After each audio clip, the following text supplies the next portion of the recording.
Nag-viral ang video ni Bibigan ng Hari mga kababayan na kung saan binakbakan niya si Vice Ganda. Si Petrang Kabayo mga kababayan. Dati na itong video na ito mga kababayan pero muling nag-resurface mga kababayan sa kasagsagan ng kontrobersiya na kinasasadlakan ngayon ni Vice Ganda, Petrang Kabayo. Bakit ba tayo laging nagsasabing Vice Ganda? Hindi yan maganda!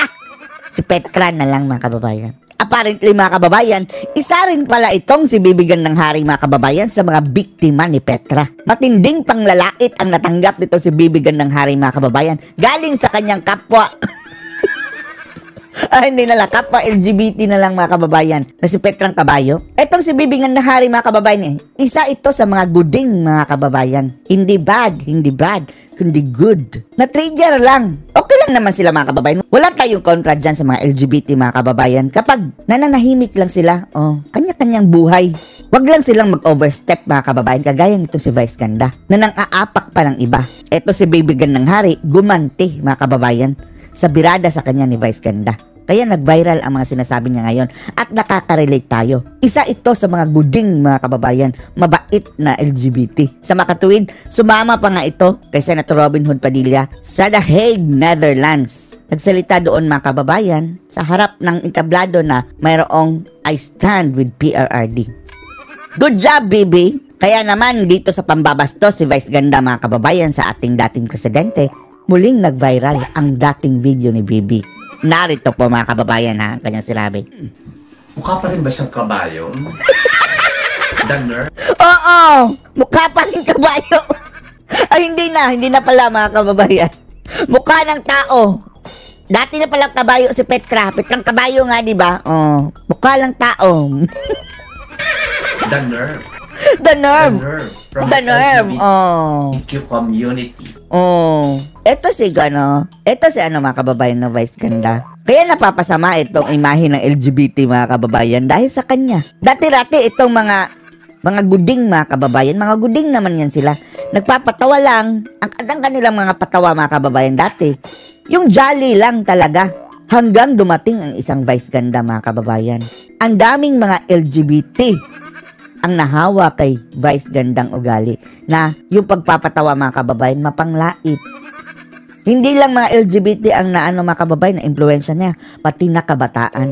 Pati yung mga babae na mga kababayan, ang dami nang naging kabataang bastos dahil kay Vice Ganda. Pero ang apektado nito mga kababayan, yung talagang LGBT dahil parang naging tatak na sa mga mga kababayan na ilang LGBT ang ugali ni Vice Ganda na na-adapt nila mga kababayan na hindi maganda. Kaya yung ilan nagalit mga kababayan. Lalong-lalo na yung paraan nila sa pagpapatawa mapanglait kagaya ni Vice Ganda. Nadadamay. Wala pala talaga. Walang sense. Walang sense Pati si mga kababayan Bibigan ng Hari. Miyembro na ng LGBT. Umalma mga kababayan sa kabastusan ni Vice Ganda. Sense. Maswerte ka. Sumikat ka. Dahil bobita ka. Hindi lang masasabi ko sa'yo. Reaksyon lang ito ni Bibigan ng Hari mga kababayan na nananahimik ang buhay niya mga kababayan sa pagiging gandang hari. Pero pinitik siya ni Vice Ganda mga kababayan. Ipapanood natin mamaya ang birada ni Vice Ganda sa kanya. Kaya nag-react siya ng ganyan. Ito, pinatikim lang ni Gandang Hari mga kababayan ang taste of his own medicine ni Vice Ganda. O Petrang Kabayo. Tapusin natin. Sige, tapusin natin. Love the topic. True at the perfect time to speak and fight. Correct. I choose my battles. Battle na to. I always win my war. That's the promise of my God. Lagi niyang naipapanalo mga kababayan ang kanyang giyera. Sa makatuwid yung pelikula niyang Mistang Giyera. Pak! Siya lang ata ang nag-survive noon mga kababayan, diba? Pero panalo. Panalo si Baby doon mga kababayan. Ubos ang kalaban. Mista! You're not on the same, never. Sumakay lang yan. Bangaw nga. Bangaw, Kabayo pa na bangaw mga kababayan. Bangaw na kabayo. Laki. Babalik na tayo doon. Balik tayo sa Petrang Kabayo. Hindi naman siya babae. May buntot sa harapan mga kababayan. Atong Picture nila ni Ayon, mga kababayan, yung kanyang boyfriend. Boyfriend ang tawag, and then, anong tawag ni Ayon sa kanya? Boyfriend din, boy eh. Parehong boy. Ang laging nagbabasa mo sa mga komento, mga kababayan. Fencing. Shing, shing. Bakit fencing mo? Shing, shing, shing, shing, shing. Oh, baka ganyan. Komento ng mga netizens, fencing lagi, mga kababayan. Bakla siya. Bakla siya. Oh, bakla ba? Bakla siya. Oo, nagbababaihan. Crossdresser. Crossdresser. Di malayong mga kababayan, no? Mas maganda si Baby Gandang Hari, Parang ang sino nga ba yung Gonzaga na bata? Tony Gonzaga. Ay, hindi Tony. Yung si Alex Gonzaga pala, mga kababayan. Ayun. Di ba? Tips pa na walang fillers. Plus, ang buhok, mga kababayan, legit. Ang kutis din legit. Ito talagang buhok, original, mga kababayan, kay Vice Ganda. Wig. BMW, buhok mo wig. Kung magsasabunutan ito, mga kababayan, lugi. Lugi itong si Baby Gandang Hari dahil masakit sa kanya. Ang Vice Ganda, wig lang. Pwede matanggal kalbo. Yung hair pa. I wonder how he sleeps. Balita natin, nakatayo daw natulog si Vice Ganda. Ay, si Petrang Kabayo. Di ba nakatayo lang yung mga kababayan? I'll be very scared kung katabi niya ako. Bakit? Bakit ka matatakot? Itsura pa lang, no? Nakakatakot na. Nakakakita na ba kayo ng kabayong panot, mga kababayan? Kasi diba, yung matutulog kayo, may buhok pa yung katabi mo, tapos pag gising mo, wala ng buhok. Tanggal ang wig. Oo nga, no? Ano kayang feeling ni Ayon everyday, mga kababayan? Kinagabihan, may buhok pa, mga kababayan. Katabi niya, paglingon niya kinaumagahan, kalbo! Sino tong panot na to? Gulpihin natin. Baka maalimpungatan si mga kababayan, si Ayon, pagising niya sa umaga. Panot na. Katabi niya. Mukha kasi siyang Well, mukha pa rin ba siyang kabayo? Oo, mukha pa rin. Parang hindi na siya mukhang tao ngayon kasi parang Botox na lang. Hindi na mukhang tao. Diba? Yan, Vice Ganda. Anong nararamdaman mo, pinagtatawanan ka? Ngayon, mga kababayan, the joke is on him. Vice Ganda. Tawang-tawa sila, mga kababayan, doon sa jet ski holiday. Ngayon, tayo naman ang tatawa, mga kababayan. Alam mo pa mukha niya kasi tanggalin niya yung wig niya bago ako magbigay ng opinion. Kung ano ayan, Diyos ko.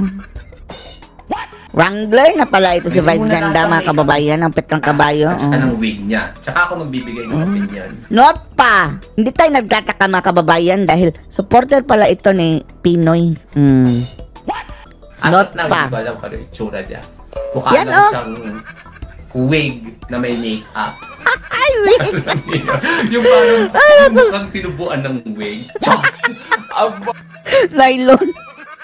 Hindi to pwede sa hair follicle drug test dahil ang madidetect, mga kababayan, nylon.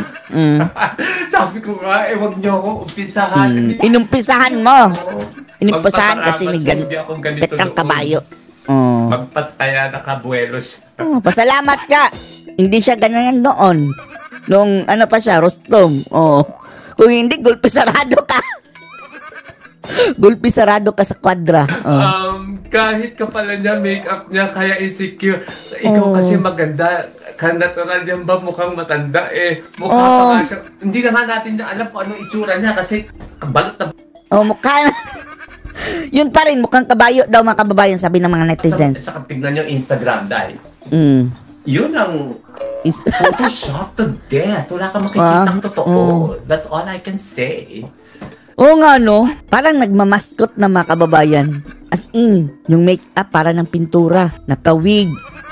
Nakadamit pang babae. Tapos may buntot sa harapan. Walang totoo.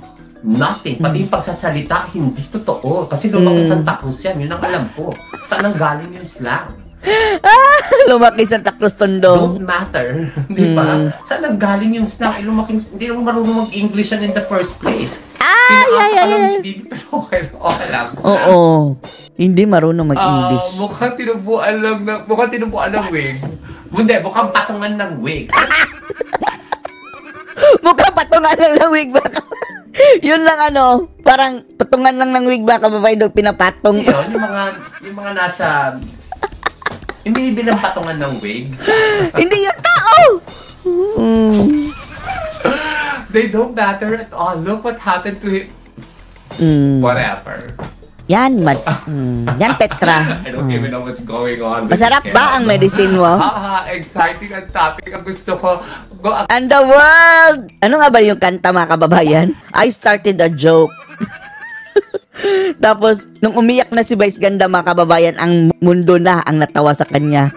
I started a joke! Katalayan mo, ay nako, you ain't seen nothing yet. That's all I can say. And I started to cry. And the world starts laughing. Meow, meow, meow, meow, meow. Pero, diba, nako, kung kaya mo magsalita ng gano'n, kaya ko. Super love ko yun. Iyan eto mga kababayan. Etong birada ni Vice Ganda kasi, Petrang Kabayo. Eto kasi mga kababayan, ang sinabi ni Petrang Kabayo, kaya nagalit si Bebe Gandang Hari. Nananahimik si Bebe mga kababayan sa kanyang buhay. Umalis na nga siya ng Pilipinas dahil maraming mapanghusga. O doon mga kababayan sa Amerika, walang humuhusga. And then, hinusgahan siya ni Vice Ganda. Nilait! Nilait mga kababayan ng swangit. Super love ko yung Rastum, no? Yung buhay na Rastum bago. Frustrated si swangit mga kababayan, Petrang Kabayo dahil nagiging Bebe Gandang Hari si Rustom na crush siya noon. Hindi pala sila talong! Pag pinatay. Pinatay daw ni Bebe! Kasi ang creepy. Sino bang pumatay kay Rastum? Hindi siya proud na bading siya. Hindi siya bading. Hindi niya naman Hindi daw proud na bading. Kasi guding si Rastum. Si Bebe. Guding. Hindi gaya sa'yo bading. claim na bading. Si Rustum, nagbakla. Pero hindi naksis daw siya si Rustum Siya si Bibi na babae. Prangkahan din ang komento ni Vice sa kilos at ayos ni Bibi. Nag-modeling school sa... Insecure ka, mag-modeling ka rin. Scratch your own galis, Vice Ganda. Mind your own business. Anong paki mo kung mag-modeling yung tao? Bahala ka. Bahala siya. Anong paki mo? Inggit ka. Nag-modeling daw mga kababayan si Bebe. Sa New York yata. Parang, bakit magmamodela? Kaya siya magmamodela, nasa 40s. 40s na daw.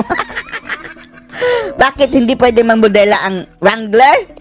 Ikaw nga feeling bata. Ang gala ng piluka at makeup mga kababayan, tsura. Di ba parang medyo may edad na, hindi naman pangit si Bibi, no? Ikaw? Petra, ka? Oo. Although may kabaduyan. May kabaduyan daw. Baduy daw mga kababayan. Yan ang pinalagan ni Bebe Gandang Hari. Feeling ko mahal yung mga mga sinuot na mismatch lang. Mismatch. Mas maganda siguro kung poging hari o gandang reyna. Kahit ako nga rin naloloko. Bibi. Paano naloloko? Bibi. Bibi, kabayo na nga. Bibi pa. Alagot niya pa ang kabayo. Mas kabayo ka, Petra. Mas mukha kang kabayo in fairness. Mukha pa rin ba siyang kabayo? Mukha pa rin. So, ano masasabi niyo dito mga kababayan na nakatikim si Vice Ganda, Petrang Kabayo, sa sarili niyang medisina? Post your comments below.